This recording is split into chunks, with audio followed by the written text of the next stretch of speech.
Vamos a iniciar la arquitectura bizantina. Como siempre vamos a ver los conceptos básicos que definen esta arquitectura y con esto estamos dando inicio también a la unidad temática número 4, que es arquitectura medieval pero en Oriente. Hasta el momento habíamos visto la unidad temática 3, que abarcaba el periodo medieval en Occidente. Entonces hay que tener en cuenta que lo que vamos a ver se da de manera paralela con lo que hemos visto nosotros en la unidad 3, es decir, el desarrollo del paleocristiano, el románico y el gótico. Antes de entrar de lleno en la arquitectura bizantina, vamos a ver algunos antecedentes que nos van a explicar un poco cuáles son los inicios de esta arquitectura. Como siempre, nuestro punto de partida va a ser el Imperio Romano. Y vamos a repasar un poco lo que hemos visto también cuando dimos la clase de paleocristiano. Vamos a ver el periodo de transición desde el Imperio Romano al cristianismo primitivo.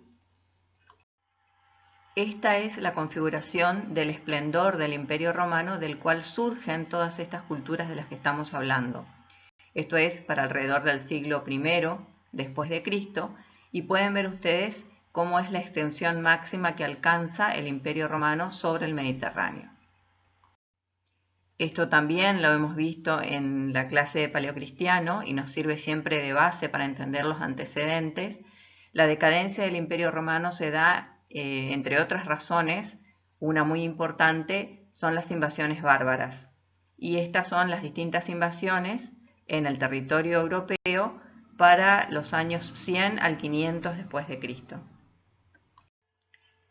Las invasiones bárbaras van configurando un mapa que se va alterando, digamos, en las relaciones sobre el Mediterráneo y que hace que el Imperio Romano de Occidente se vaya mixturando con las tribus que van llegando hacia el sur, formando la Galia, la Hispania, la Italia, la zona del Illyrium y la zona finalmente que va a ser la elegida, digamos, para el traslado de la capital del Imperio Romano, que es Constantinopla. Y por supuesto va a ser el centro del Imperio Romano de Oriente. Por otra parte, va a quedar un foco bárbaro germano en la zona del norte que todavía va a ser menos asimilado hasta este momento. Estamos hablando del siglo IV después de Cristo. Para el siglo IV entonces Constantino en su nueva ciudad intenta hacer un paralelo a lo que sucedía con la Roma occidental. Entonces intenta darle continuidad al imperio y continuidad también a la importancia y la jerarquía de los edificios dentro de la ciudad de Constantinopla. Los lugares elegidos, habíamos dicho que en general de todo el imperio eran los monumentos cristianos que marcaban acontecimientos terrenos de la vida de Cristo, los apóstoles y los mártires. Recuerdan ustedes que había tantos lugares sagrados hacia Oriente como hacia Occidente. Algunos estaban en la zona de Jerusalén, por ejemplo, mientras otros estaban en la propia Roma, ya que los mártires también habían sido martirizados en los alrededores de Roma.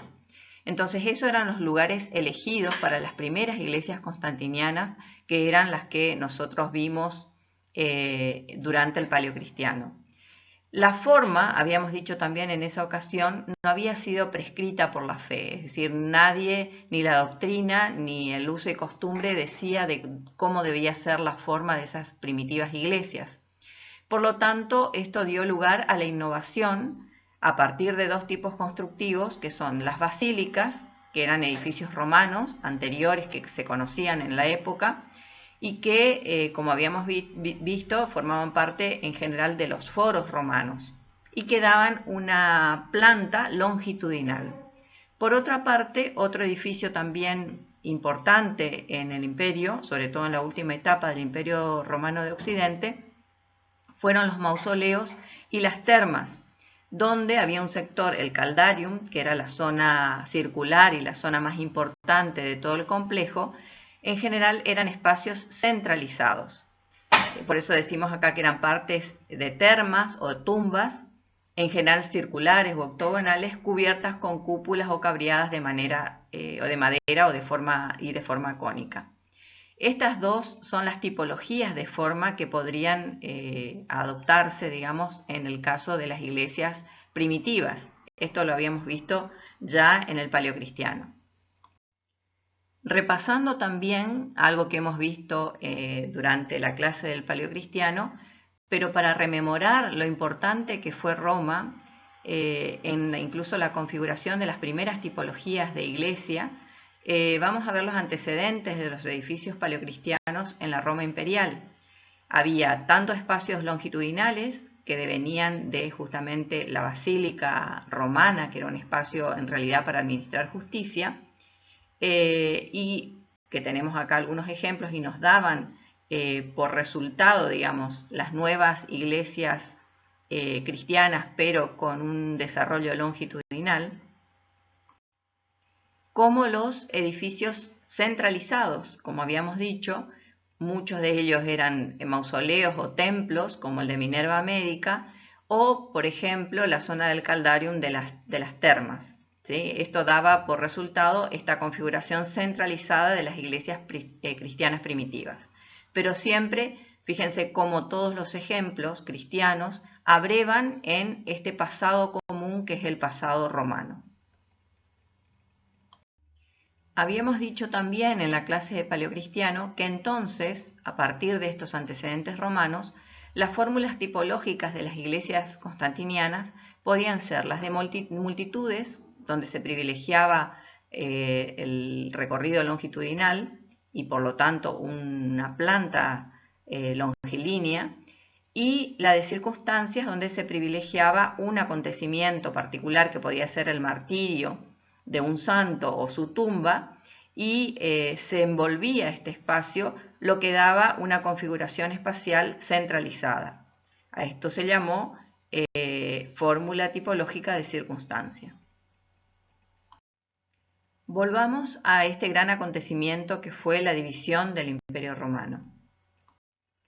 La división del Imperio Romano de Occidente e Imperio Romano de Oriente, que se inicia con Constantino, fue consolidada de luego por otro emperador, Teodosio I, ya en el 376, quien lo reparte entre sus dos hijos.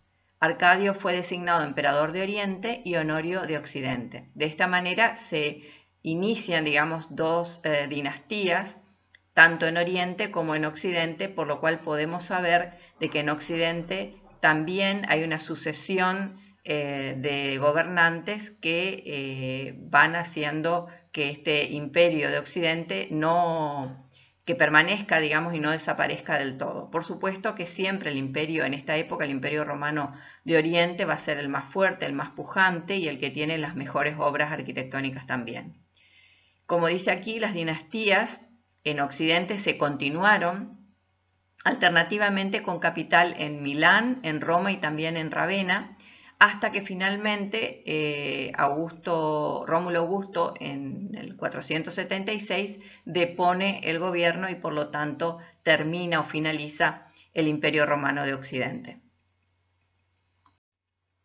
Aquí podemos ver comparativamente la división de Occidente y de Oriente del Imperio Romano, que se da hacia el 376, o sea, luego de la fundación de Constantinopla, se cristaliza realmente la división de los dos imperios, pero fíjense el corto tiempo que tiene en relación el Imperio Romano de Occidente, ya que finaliza, como decíamos, con Rómulo Augusto en el 476, mientras que el Imperio Romano de Oriente, que es de lo que nos vamos a ocupar ahora, tiene una larga vida y finaliza recién hacia 1453, cuando Constantinopla cae en poder de los turcos.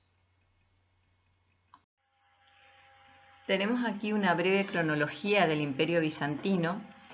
Estrictamente hablando, el Imperio Romano de Oriente comienza con la consolidación de la separación de los dos imperios y como habíamos visto antes con Teodosio durante el 395.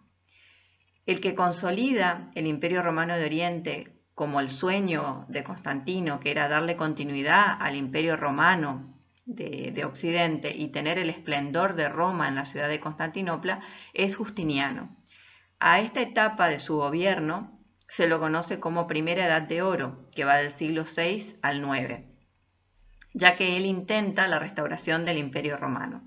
Por otra parte, también se conoce a esta época como cesaropapismo, en el sentido de que el César, es decir, el emperador, empezaba a adquirir muchas de las del poder que tenía el Papa y la Iglesia, es decir, que aunaba en su persona tanto el poder político como el poder eclesiástico. Y esto también, por supuesto, que inició una serie de conflictos. Por otra parte, tenemos durante el siglo VIII al IX la crisis iconoclasta. Iconoclasta es el periodo en el que los íconos o las representaciones en imágenes quedan prohibidas. La ortodoxia cristiana, que es el devenir que tiene la religión cristiana en Oriente, entendía que para demarcarse de los paganos y de los bárbaros, debían tener una costumbre muy diferente en cuanto al modo en que se expresaban sus creencias. Y como los paganos en general adoraban dioses mitológicos o animales que tenían una forma y una representación específica, esta adoración de los ídolos se veía asimilada a lo pagano, a lo bárbaro. Por tanto, para demarcarse de los paganos es que el cristianismo en este momento entiende de que no se debe adorar, y por lo tanto queda totalmente prohibido, a ningún tipo de ícono o de imagen.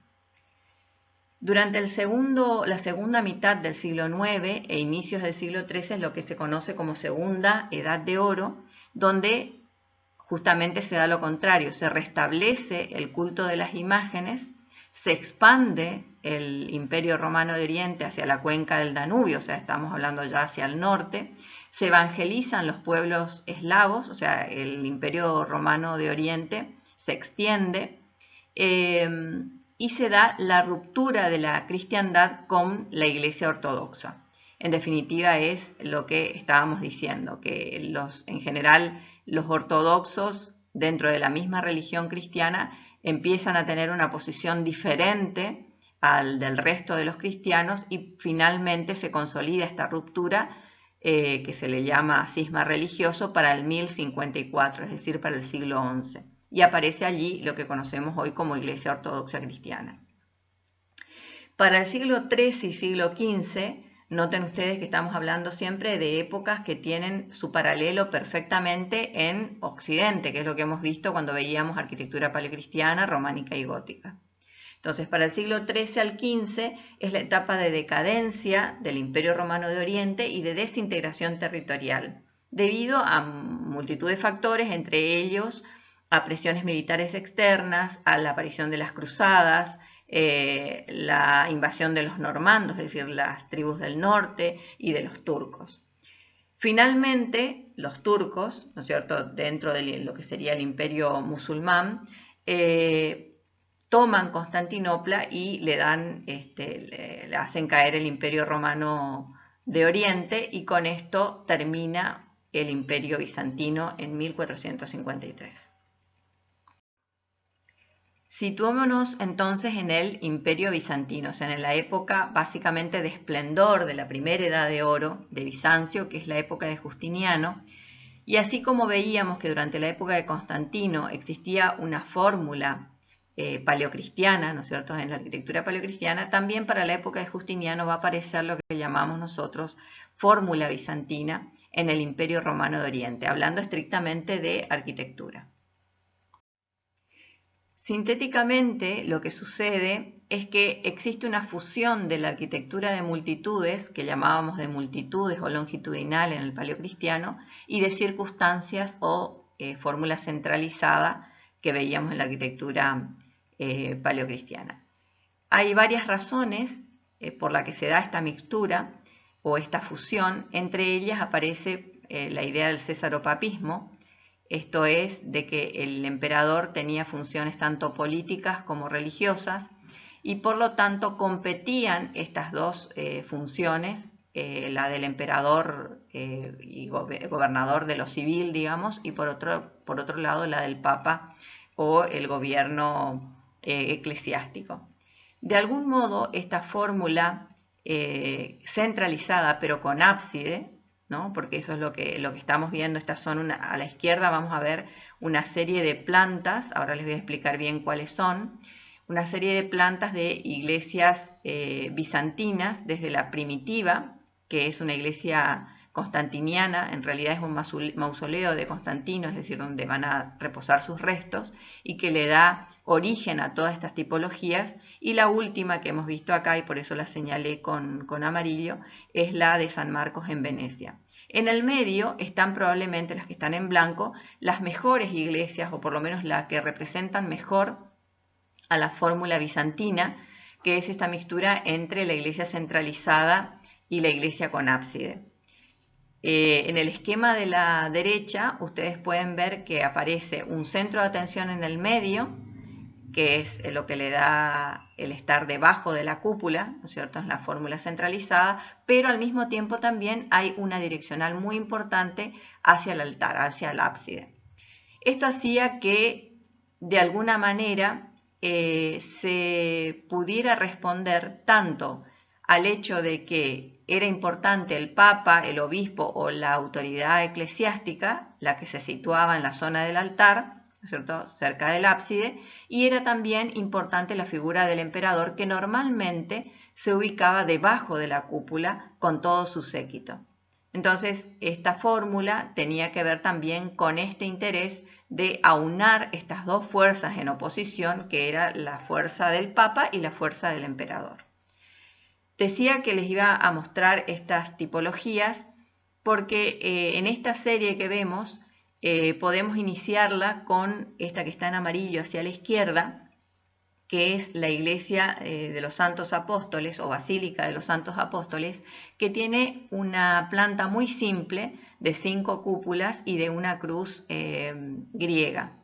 Esto se hizo, como les decía, para la tumba de Constantino, y era una fórmula que se empezó a repetir por un lado, pero también a transformar con el tiempo a partir de la idea de Justiniano de que se amalgamara la noción de iglesia longitudinal con la de la iglesia centralizada. Entonces, por ejemplo, tenemos, siguiendo esta secuencia, la iglesia de San Sergio y San Baco, también en Estambul, hacia la derecha, luego la iglesia de Santa Sofía de Constantinopla, o sea, también Estambul y Constantinopla son la misma ciudad, ¿no es cierto? Constantinopla es en la época bizantina, Estambul es hoy con el nombre actual. Luego, siguiendo hacia abajo, tenemos la de San Vital. San Vital en realidad está en el viejo imperio romano de Occidente, porque está en Ravenna, que era una de las últimas capitales que había quedado el imperio romano de Occidente, pero sigue repitiendo esta fórmula bizantina. Siguiendo, tenemos a la iglesia de Santa Irene, que también está en Constantinopla, y que es más semejante probablemente a la iglesia de San Sergio y San Baco y a la iglesia de Santa Sofía, ¿no es cierto? Todas en Constantinopla, que tienen una caja cúbica muy importante, cosa que no podemos ver, por ejemplo, en San Vital. Y para finalizar, tenemos una iglesia que ya es bastante tardía y que va a estar nuevamente en Italia, en Venecia, que tiene un influjo por ubicación y por ubicación estratégica y demás, tiene un influjo muy importante de Bizancio, y que pretende repetir el partido o la fórmula que tiene el mausoleo de Constantino, o sea, la primitiva iglesia de los Santos Apóstoles, ¿no? La cruz latina y las 5 cúpulas en su cubierta. Esto es simplemente para comprender lo que significa el cesaropapismo. Voy a leer con ustedes. Las tesis de las 2 espadas, el poder terrenal y el religioso, encarnados por el emperador y el papa respectivamente, gobernó la teoría política medieval durante mucho tiempo. Este ideario político hacía depositario al emperador de Oriente de 2 herencias simbólicas. Por un lado estaba la idea imperial de la sucesión de los grandes emperadores romanos, y por otro la idea de la ortodoxia cristiana, con el emperador como guardián de la fe verdadera. no solo frente a las abundantes herejías que se habían producido en el seno del cristianismo, sino también ante el recalcitrante paganismo. El mito político del dominio simbólico sobre las dos esferas del poder comenzaba entonces. Justiniano fue de los que pudo prevalecer en ambas. Pocos más tendrían éxito. Aquí lo que podemos ver es que en realidad la creencia que va a imperar durante el Imperio Romano de Oriente, empezando con Justiniano y probablemente quedándonos en el ejemplo de Justiniano, ya que después fue casi imposible, era aunar estas dos esferas, que el emperador y el papa fuesen la misma persona. ¿Sí? Lo que antes era una puja de poderes termina centrándose finalmente en Justiniano. Aquí entonces un poco más claro el esquema que veíamos hoy, donde vemos que en la arquitectura bizantina se amalgaman estas dos fórmulas, la centralizada y la longitudinal. Y también vemos cómo esto servía en un primer tiempo para que los dos poderes tuviesen relevancia en la iglesia bizantina. El papa o el poder eclesiástico en la zona del ábside, en la zona del altar, y el emperador debajo de la cúpula en la nave central.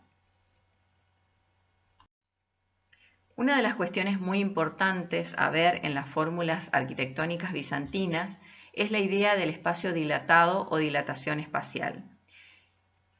Esto se da por muchos recursos arquitectónicos, entre ellos el hecho de que la cúpula central, si bien era la más alta, se derramaba, por decirlo así, en otros espacios también cupulados o de media esfera hacia los laterales. Los laterales que significaba hacia la zona externa alrededor de esa cúpula central. Y también iba decreciendo en altura, como vemos en el corte que está en la parte superior. Entonces era una suerte de cascada de cúpulas que hacía que el espacio de ser centralizado terminara diluyéndose y dilatándose hacia afuera. Eso en el sentido del corte. Por otro lado, en planta también vemos que, por supuesto, esta proyección de la cúpula centralizada también tiene la proyección de las media cúpulas que van hacia los laterales, en un sentido.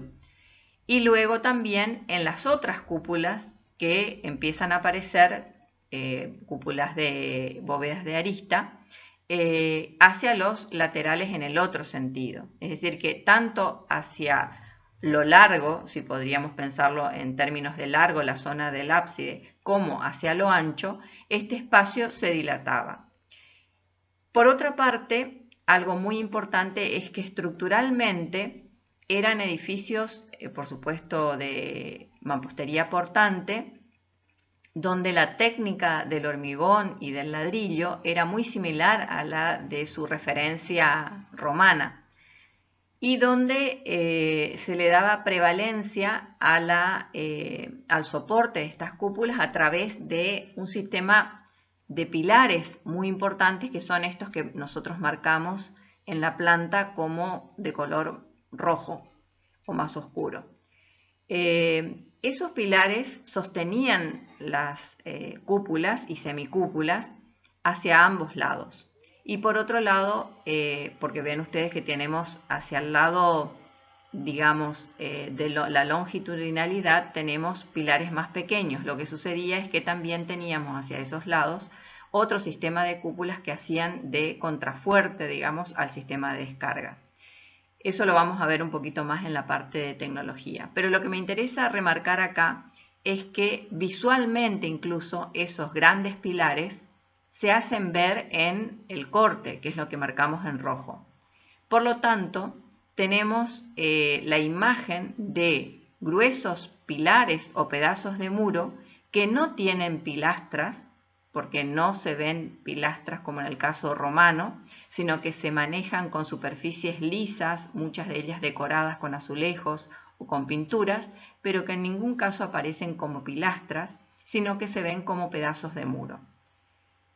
Y por otra parte aparecen otros elementos importantes como son las columnas, que las columnas hacen las veces de cortinas virtuales, que son estas que estamos marcando en verde, cortinas virtuales que aparecen entre los pilares. a veces de manera lineal y a veces formando exedras, o sea, semiesferas, como pueden ser las que están en forma diagonal en la planta. Esto hacía las veces de cortinas virtuales por donde el espacio se escapaba. A pesar de estar enjaulado o encerrado por estas columnas, el espacio podía permear, podía fluir hacia la zona de los laterales, ¿sí? Entonces, en este sentido es que hablamos de que el espacio fluye o se dilata desde lo centralizado hacia lo lateral. Vamos a ir viendo algunos de estos recursos un poquito más en detalle más adelante. Vamos a ir mostrando una secuencia de iglesias que empiezan con su primer antecedente primitivo, que es el mausoleo de Constantino, y van a finalizar con la iglesia de San Marcos en Venecia. En el medio, como les había dicho antes, quedan quizás los mejores ejemplos de la arquitectura bizantina, todas estas iglesias hechas, las que van a continuación, digamos, durante la época de Justiniano. Entonces, vamos a ver la iglesia de los Santos Apóstoles, que ya está desaparecida, en Estambul, es decir, en Constantinopla, para el año 335. Esta iglesia se hace originariamente como mausoleo para el emperador Constantino. Este ejemplo, que en realidad retoma la idea del mausoleo romano y también mixtura la idea de la Vera Cruz, que es la cruz griega, ¿no es cierto?, la cruz de Cristo, que era propia de la búsqueda de Constantino y de su madre Santa Elena, es, decíamos, una planta donde todavía no se hace esta amalgama entre el ábside y el partido centralizado que veíamos como típicos de las propuestas bizantinas.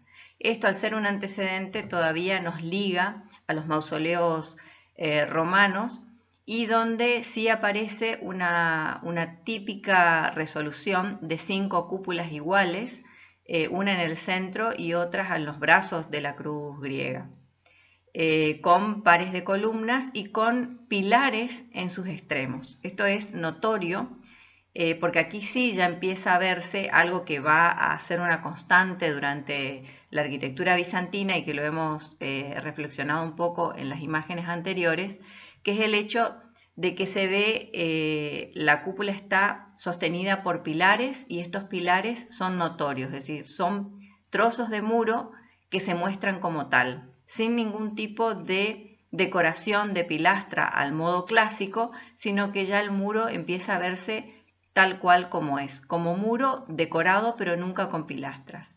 Esto lo vemos, aquí hicimos un detalle hacia la derecha, donde vemos esos pequeños trocitos, son trozos de muro en realidad. Vemos un poquito en el corte perspectivado a la izquierda, en la parte inferior, cómo esos muros están interrumpidos por arcos que simplemente alivianan ese sector del muro, pero que se comportan como verdaderos pilares de sostén de las cúpulas. Otro elemento que aparece ya es la idea de las columnas como cortina virtual, que también lo hemos visto como propio de la arquitectura bizantina, y sin embargo en este antecedente primitivo ya aparece como separando, digamos, un sector central, que es el de la cúpula, de unas pseudo naves laterales que recorren todo el perímetro de la cruz. San Sergio y San Baco en Estambul, ya para el siglo VI, es decir, el año 527 al 536, aquí sí ya en pleno periodo justinianeo, vamos a ir viendo cuáles de estos recursos podemos mirar y observar en este ejemplo. En San Sergio y San Baco, esta iglesia ya empieza a mostrarnos elementos y recursos que son típicamente bizantinos. Por un lado, esta conjunción entre la direccionalidad hacia el ábside o hacia el altar, al mismo tiempo que la preeminencia de un espacio centralizado debajo de la cúpula. Esto lo podemos ver en la imagen de la derecha en la parte inferior. Por otra parte, lo que veníamos diciendo, el hecho de trabajar con sistemas murarios muy importantes, aparece la idea de caja muraria, que va a ser muy típica de las iglesias justinianas, donde, por supuesto, emergen los elementos propios de la cúpula, como podemos ver en la imagen exterior de la volumetría que tenemos a la izquierda en la parte inferior. Por otra parte, prevalece la idea de muro en los pilares, es decir, si nosotros miramos la planta, vemos que esta especie de jaula central, digamos, del espacio de la nave central de la iglesia, está configurada por una serie de pilares de formas bastante complejas, digamos, porque están uniéndose al mismo tiempo con las exedras que van en forma diagonal, ¿no? Un poco lo que sucedía también en Santa Sofía. Y estos pilares son realmente pilares murarios sustentantes y además se manifiestan como tal. Es decir, de nuevo, la idea de que en estos pilares no aparece la noción clásica de la pilastra, sino que el muro es simplemente un muro o una pared que está decorada en toda su superficie.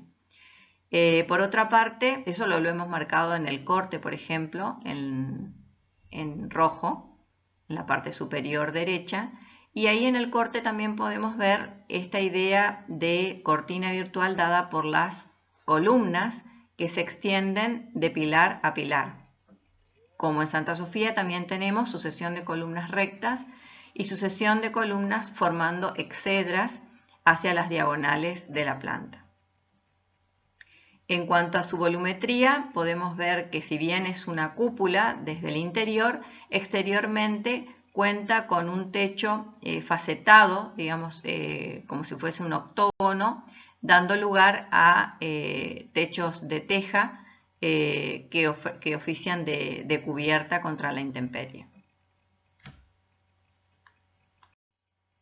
Aquí podemos ver un poquito más en detalle cuál es el sistema de cúpula, que en realidad no es una cúpula semiesférica, sino que siguiendo un poco la octogonalidad de la planta, lo que sucede es que es también una cúpula facetada en octógonos, como si fuese una bóveda esquifada, es decir, de 4 cañones. La bóveda esquifada de 8 o de 4 cañones son estas bóvedas facetadas de 8 lados.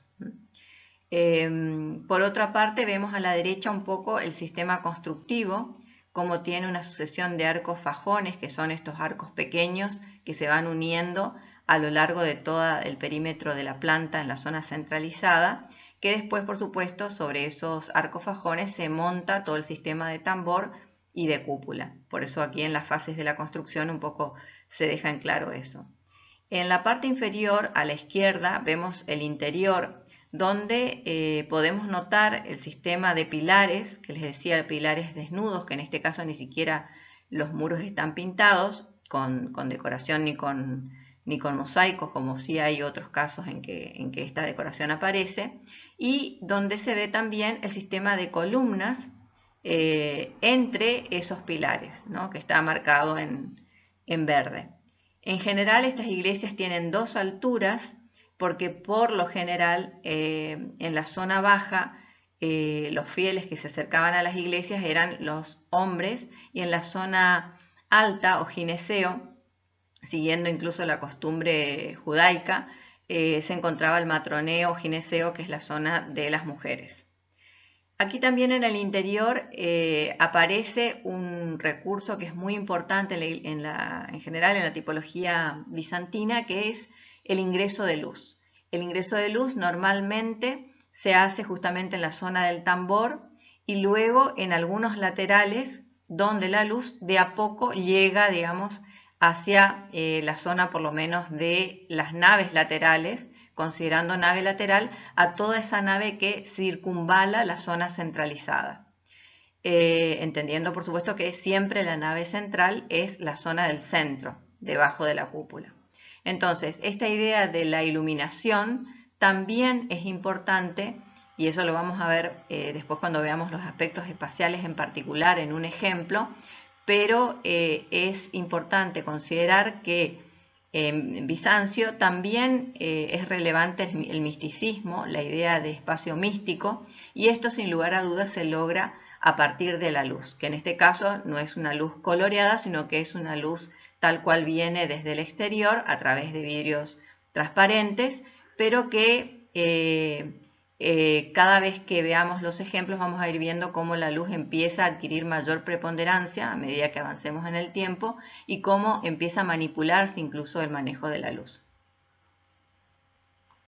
Vamos a pasar a ver Santa Sofía en Constantinopla o Estambul. Sus autores son Artemio de Tralles e Isidoro de Mileto y sus inicios, por lo menos de la parte que le da la fisonomía actual, es del 532. Estos arquitectos y artesanos se considera que es probable que hayan sido también los autores de la mayoría de los edificios importantes de la época de Justiniano. En este caso particular de Santa Sofía vamos a detenernos en ver los aspectos por separado, como hemos hecho con otros ejemplos en otros periodos, para analizar un poquito más en detalle cada uno de ellos, ya que se trata probablemente de la iglesia más paradigmática del movimiento bizantino. Desde fuera la volumetría es muy clara. Vemos cómo la caja muraria es importante, es muy sólida, este es el aspecto que da de un sistema murario sólido, que se configura por esta especie de paralelepípedo cúbico, digamos, en el cual está inserta la cúpula principal. Y luego vemos que esta especie de cubo murario está sostenido por una suerte de contrafuertes o pilares que se ven desde el exterior en el sentido transversal, mientras que en el sentido longitudinal, es decir, en el sentido del ábside, vemos que la descarga estructural de sostén se da a partir de cúpulas y semicúpulas. De todos modos, independientemente de que podamos hacer una lectura de lo estructural, también podemos hacer una lectura del espacio central y de los espacios que conforman la zona del ábside, del presbiterio y también del nártex, que sería la parte de adelante. Es decir, que la volumetría es muy clara, de formas puras, pero por supuesto que se van complejizando porque no son formas totalmente acabadas, en el sentido que pueden aparecer cúpulas, semicúpulas, etcétera, que son cuartos de cúpulas. Entonces, ese tipo de complejización hace que, en cierto sentido, a veces la lectura sea un poquito más compleja. En cuanto a cómo se expresa la iglesia, indudablemente por dentro es un espacio mucho más místico y más espiritualizado que desde fuera. Desde fuera hemos visto que es casi un mecano, digamos, un elemento muy pesado, muy duro, muy murario y que aparte trabaja como si fuese un mecanismo, ¿no?, por fuera. Mientras que por dentro ese espacio se desdibuja, empieza a ser un espacio mucho más diáfano, más místico, y eso gracias a muchos elementos que contribuyen a este resultado.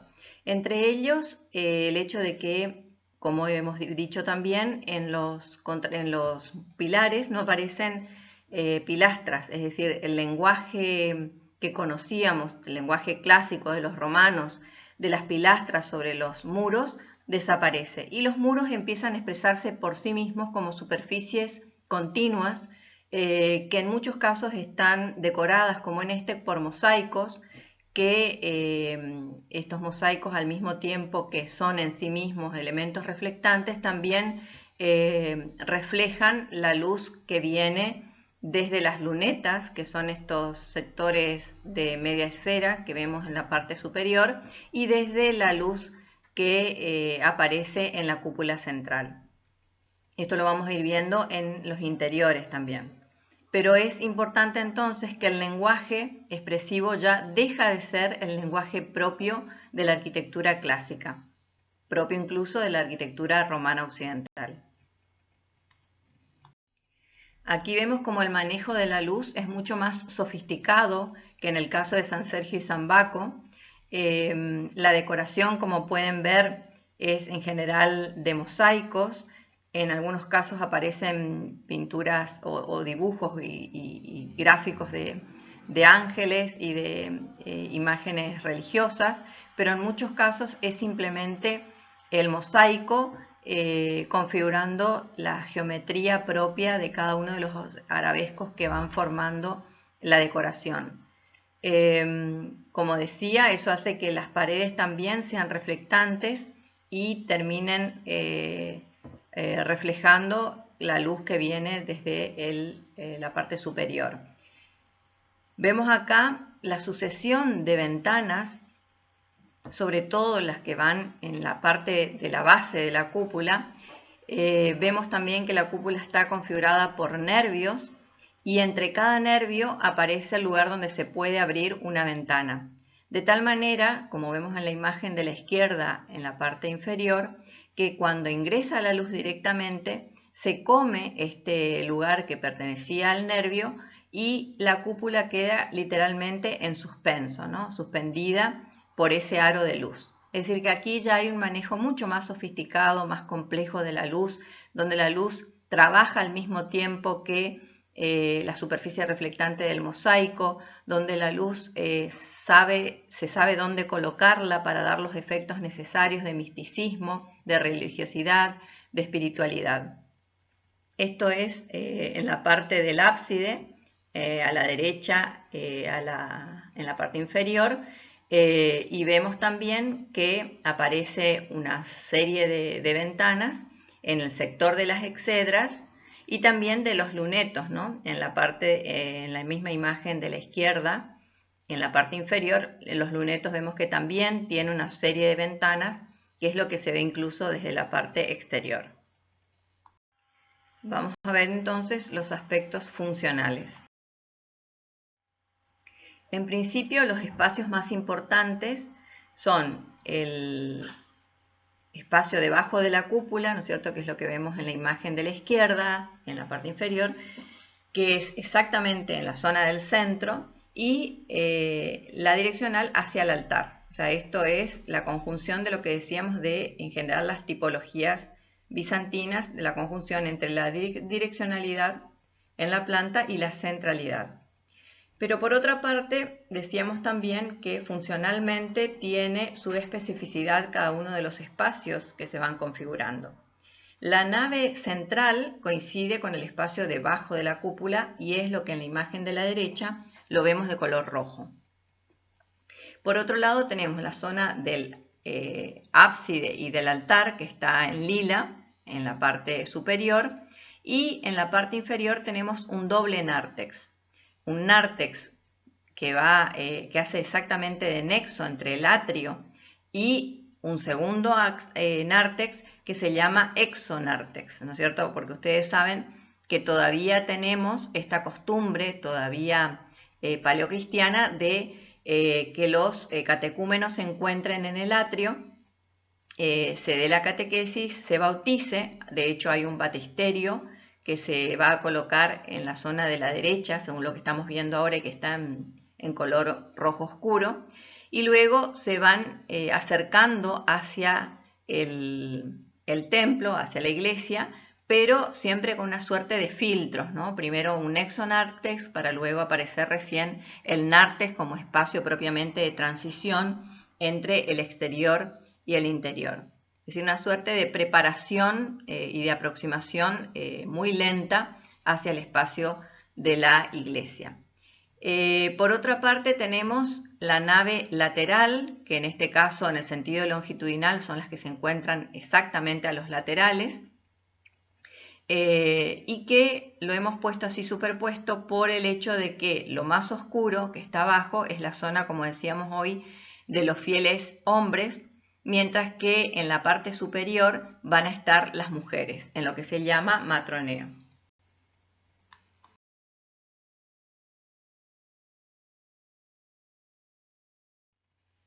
En cuanto a la estructura soporte, hemos dicho que esta gran caja, ¿no es cierto?, se sostiene por esta suerte de contrafuertes que se configuran por estos grandes muros, ¿no es cierto?, esos grandes pilares que salen hacia afuera y que por dentro apenas se ven. Y por otro lado, la cúpula, así como en San Sergio y San Baco, se apoya sobre estos arcos fajones, que son estas cintas que van circunscribiendo los lados rectos, digamos, de la cúpula, y es allí donde se aposenta la cúpula. Allí es importante decir que aparece un elemento estructural que es propio de la época, que después incluso por influencia bizantina va a llegar al Renacimiento y prácticamente se va a prolongar durante todo el posterior clasicismo, que va a ser la pechina. La pechina es una especie de arco, de triángulo esférico, perdón, que la podemos ver en la imagen de la izquierda a la derecha. Es un espacio de transición, pero es un elemento de transición estructural, en rigor, que absorbe el esfuerzo que viene de la cúpula con su perímetro circular y lleva esos esfuerzos hacia los puntos de apoyo que van configurando el cuadrado, digamos, donde está inserta la cúpula. A esto se llama pechina, a esta especie de pedazo de triángulo circular que está en los 4 lados que configuran el espacio centralizado en Santa Sofía y en muchas de las iglesias que estamos viendo. Vamos a ver entonces ahora los aspectos espaciales. Vamos a insistir en esta noción de espacio dilatado o dilatación espacial, del cual Santa Sofía es un ejemplo muy importante. Esta noción se da en la mayoría de las iglesias justinianas. Y también vamos a unir un poco esta noción que mencionábamos hoy desde lo estructural de la pechina con una idea espacial que es la de espacio baldaquino. La pechina lo que hace es darle forma estructural a una unidad espacial que se llama espacio baldaquino. ¿Qué es el espacio baldaquino? Es la unidad espacial configurada por 4 soportes y un techo de algún tipo, en este caso una cúpula. En general, la arquitectura bizantina lo que hace es iniciarse con un espacio baldaquino que toma incluso como referente de los espacios de la martiria o de los martirium romanos, ¿se acuerdan? Aquellos espacios centralizados, y ese espacio baldaquino que sigue siendo el central empieza a proliferar hacia los laterales y a derramarse en cascada, así como lo veíamos al principio. Es decir, donde se empieza a desconfigurar ya un espacio solamente central y empieza a tener tensiones incluso hacia lo longitudinal. Entonces, ese espacio baldaquino va a ser la unidad espacial primera que va a ser, digamos, el módulo espacial que inicia toda la resultante espacial en la arquitectura bizantina. Por otro lado, vuelvo a insistir en la idea del pilar que se configura como tal, que no tiene pilastra, y esta idea de dilatación a través justamente de las cortinas de columnas, que son cortinas virtuales y que permiten el paso de la visual y de ciertas tensiones espaciales hacia el afuera. El afuera que en realidad es la nave lateral que circunscribe al espacio centralizado. Y por eso es que hablamos de dilatación del espacio. Aquí simplemente para recordar, ¿no es cierto?, esta idea del espacio dilatado, de nuevo, ¿no es cierto?, cómo se expande el espacio desde el centro hacia el afuera. Esto lo hemos visto bien como un ejemplo propio de la arquitectura bizantina, pero acá lo estamos viendo específicamente para el caso de Santa Sofía. Ese espacio que se dilata, por lo que si bien para nosotros es un límite virtual la columna, y se circunscribe al estar en la proyección debajo de la cúpula, entendemos, percibimos, y de eso se trata lo espacial, de que nuestro espacio se expande mucho más allá de esas columnas y por lo tanto que ese límite no es el límite último del espacio, sino que hay un límite más allá, que va a ser finalmente el muro sí perimetral de toda la caja final, digamos, de la basílica. Vamos a ver el caso de San Vital en Ravenna. Esta es una iglesia que tiene muchos principios propios de lo bizantino, pero es bastante particular justamente por no estar circunscripta en una caja, en un paralelepípedo, en una caja cuadrangular como en los otros casos. Bueno, aquí vemos la iglesia de San Vital, donde vemos también la conjunción de lo centralizado con la idea de un ábside.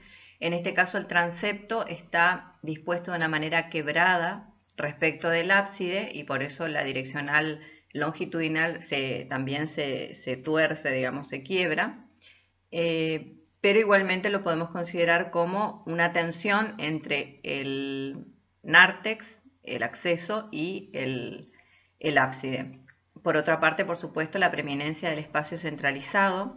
De nuevo, esta suerte de jaula que se configura por pilares, que lo tenemos mencionado allí en la planta, que de nuevo apenas en este caso se ve muy poco ese trozo de muro, porque vemos la arista menor, digamos, hacia el lado de la nave, pero después este trozo de muro se prolonga hacia cada una de las exedras que va a configurarse alrededor de la zona central.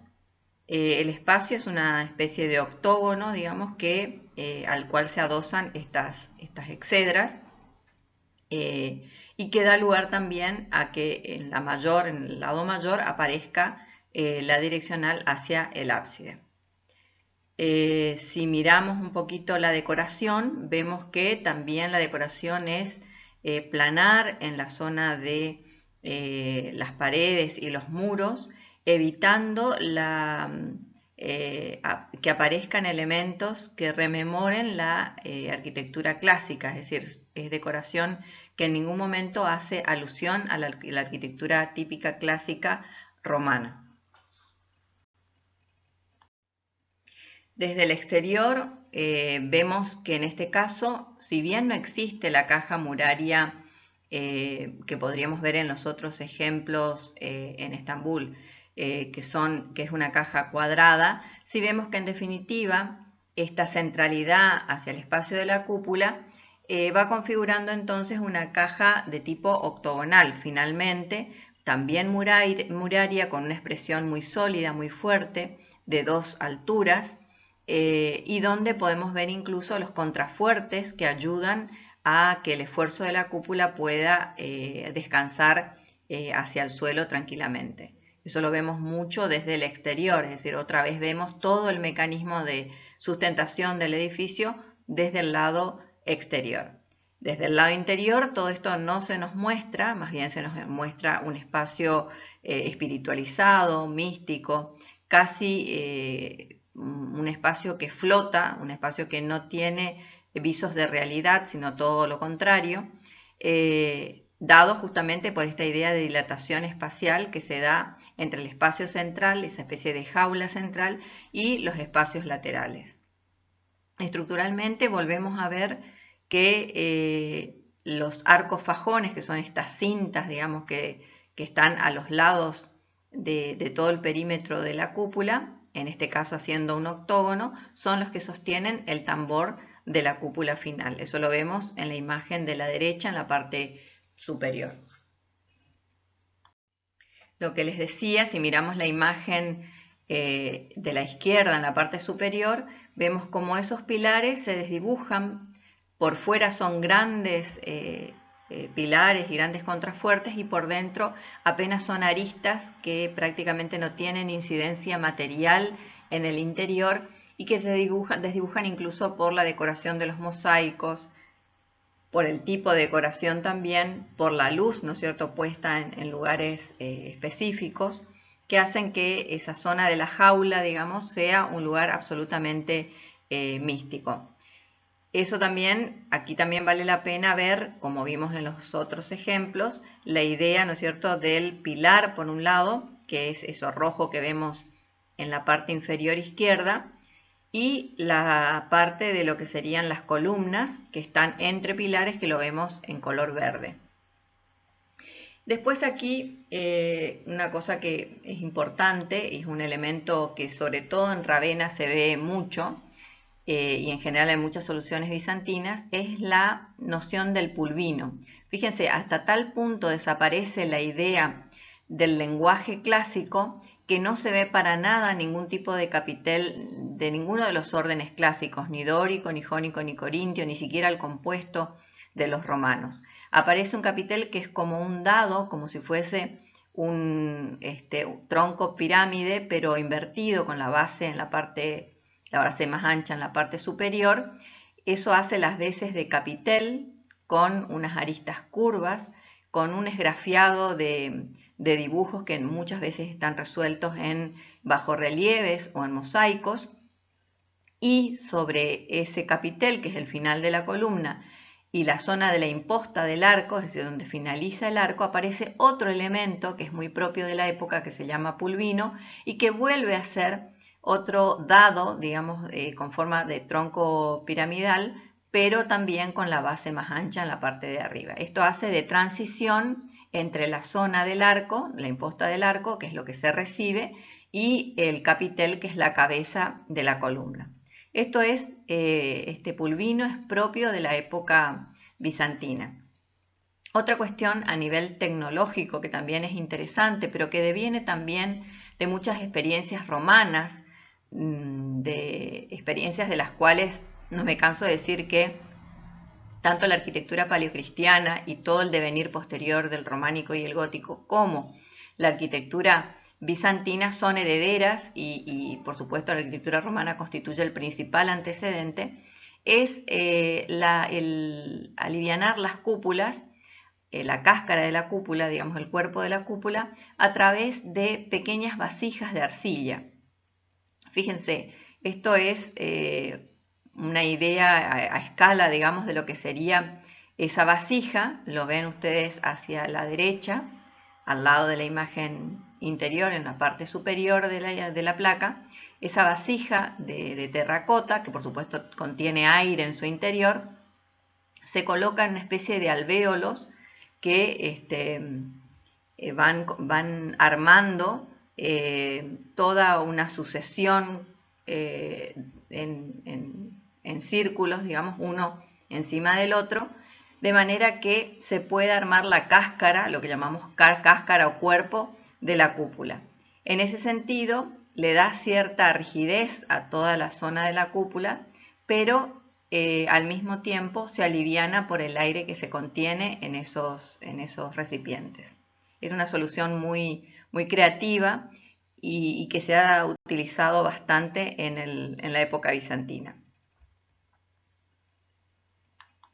De nuevo el interior, aquí en más detalle, el interior de San Vital, donde podemos ver todo el trabajo de mosaicos configurando formas determinadas, como en este caso el retrato del propio emperador Justiniano a la izquierda, en la parte superior, o la figura en el ábside principal del emperador, que está sentado como en una esfera, como si fuese el mundo, una esfera celeste, rodeado por ángeles, y al que una figura que probablemente sea el obispo o por lo menos el jefe de la iglesia o del poder eclesiástico, le otorga al emperador el manejo de la Santa Iglesia, representado por una pequeña maqueta de un templo, ¿no es cierto? Eso también tenía ciertas connotaciones simbólicas.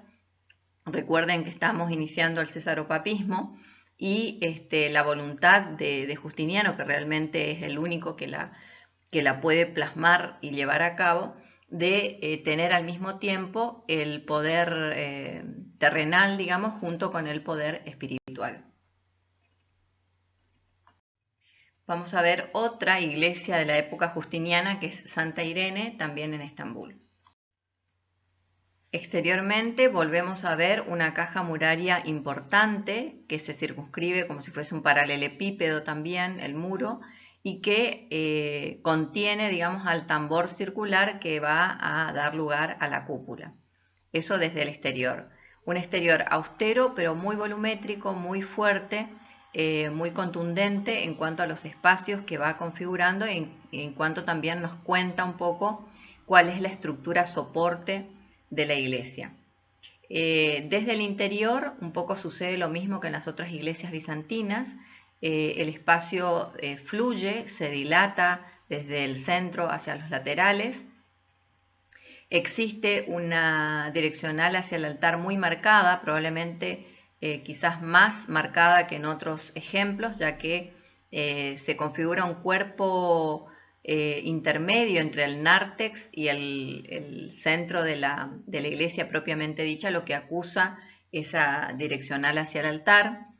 De hecho, en el corte podemos ver cómo aparece una cúpula también cerrando, digamos, todo ese espacio primero, ¿no?, que está en la parte de adelante. Y decía, es una caja muraria muy contundente, estructuralmente funciona del mismo modo con los arcos fajones y con el tambor de la cúpula sobre esos arcos. Interiormente el espacio se dilata desde lo centralizado por esa suerte de cortina virtual que lo vemos en verde también marcada hacia el espacio lateral. También los grandes machones o puntos fuertes de la estructura, que son esos grandes pilares que estamos marcando en rojo también desde el interior. Y también que la cúpula vuelve a recurrir a esta solución de las ventanas en la cúpula, en la base de la cúpula, para dar esta idea de luminosidad y de cierto aire místico, y como que la cúpula puede estar suspendida, digamos, por encima del espacio centralizado. Y vamos a cerrar esta serie con San Marcos en Venecia, o sea, volvemos a Italia, que ya es una iglesia tardía del 828 y que va a ser reconstruida en 1063, por eso hay un montón de elementos incluso que ya son posteriores y que nada tienen que ver con la arquitectura propia de bizantina. Esta iglesia se hace en base al esquema básico de la iglesia de los santos apóstoles, es decir, de la cruz griega con las 5 cúpulas, y en ese sentido también no solamente es una de las últimas iglesias, sino que también es una tipología que se distancia un poco de todas estas iglesias justinianas que hemos visto, que son propias del siglo de oro, digamos, de la primera época de oro bizantina. Por supuesto que, a pesar de las 5 cúpulas y del espacio centralizado, al existir un ábside, como en este caso, distinto al de Santos Apóstoles, donde aquí sí hay un ábside en dirección, donde está el altar y en dirección al acceso y al nártex, esta tensión entre nártex y ábside hace que seguramente se entienda mucho mejor la idea de espacio longitudinal, ¿no?, de esta tensión longitudinal. Al mismo tiempo que la centralizada, que se desdibuja en el sentido de que también tenemos 4 cúpulas alrededor, si bien la del medio es la mayor, la más alta, pero de nuevo, como decíamos hoy, en la Iglesia de los Santos Apóstoles, remarcando la primera idea de mausoleo romano, ¿sí? Esta iglesia insiste sobre esa tipología. También tenemos la idea de los pilares, así como en la Iglesia de los Santos Apóstoles, también aparecen, digamos, como pedazos de muro, ¿sí?, que se interrumpen en algún momento para dar lugar a un arco, pero que configuran un pedazo de muro que es el que está sosteniendo efectivamente la cúpula desde el lado interior. Y después, entre este grupo de pilares que está girando, digamos, alrededor de las cúpulas, aparecen toda la sucesión de columnas que arman esta cortina virtual que separa el espacio más central, digamos, de las naves laterales. Separar es una manera de decir, porque lo separan virtualmente, pero como vimos siempre en todos estos casos, ese espacio puede expandirse hacia los laterales y en ese sentido es que siempre hablamos de espacio dilatado. Bien, aquí le dejamos la bibliografía. Mucha de ella va a estar en las bibliotecas y en lugares a los que ustedes pueden acceder incluso por internet. Nosotros particularmente para acercarles lo mínimo indispensable para entender de qué se trata la arquitectura bizantina aparte de este Power, les vamos a dejar unas páginas del capítulo de arquitectura bizantina del Mambridge, del Norbert Schulz y del Leland Roth, ¿sí? Como para que tengan un paneo por lo menos sintético y claro de lo que significa esta arquitectura y con una bibliografía con la que puedan